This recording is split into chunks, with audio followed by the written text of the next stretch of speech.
A man known as the last Hussar, who served in the Prussian army, the German Imperial Army, and the Wehrmacht, and also fought in the Franco-Prussian War, the Russo-Turkish War, as well as World War I.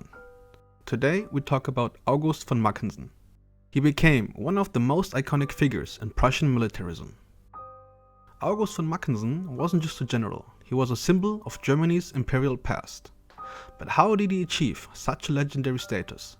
And why does his legacy remain controversial to this day?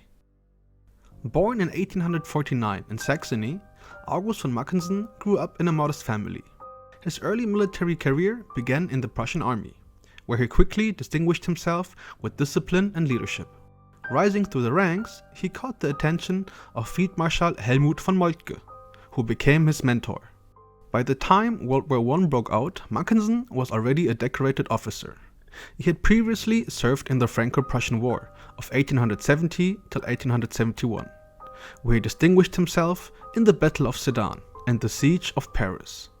His experience in these conflicts solidified his reputation as a capable leader and earned him the Iron Cross, a prestigious military decoration in Prussia. His deep loyalty to the Prussian monarchy and military ideals made him a trusted figure in Germany's war effort. During World War I, Mackensen earned his reputation as one of the most effective commanders Germany has ever seen. He commanded over 500,000 troops during the Gorlice-Tarnow offensive in 1915, which resulted in a decisive breakthrough of the Eastern Front. His forces captured over 100,000 Russian soldiers and inflicted heavy casualties, effectively forcing the Russians into retreat. In his Serbia campaign, he also led a significant amount of troops. 250,000 men were under his command. With this force, he captured Belgrade and dismantled Serbian resistance, marking one of the most significant victories for the Central Powers during the war, as it secured a direct land route between Germany and the Ottoman Empire, allowing for better coordination and supply lines throughout the war. His campaigns solidified his reputation as a brilliant strategist and an unstoppable force on the battlefield. Mackensen became famous not just for his military success, but also for his striking appearance. He adopted a black Hussar uniform, adorned with the Totenkopf, a skull and crossbones symbol, traditionally worn by Prussian cavalry units. This uniform made him a figure of fascination and fear. To his supporters, he embodied the proud traditions of Prussian militarism. To his enemies, he symbolized the relentless and ruthless nature of the German war machine. After Germany's defeat in World War I, Mackensen retired from active service, but remained a public figure. He attended military parades in his iconic uniform, becoming a living relic of Germany's imperial past.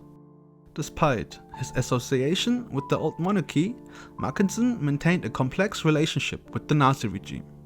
He was deeply loyal to traditional Prussian values, which emphasized duty, honor, and monarchy. These ideals clashed with the Nazis' ideology.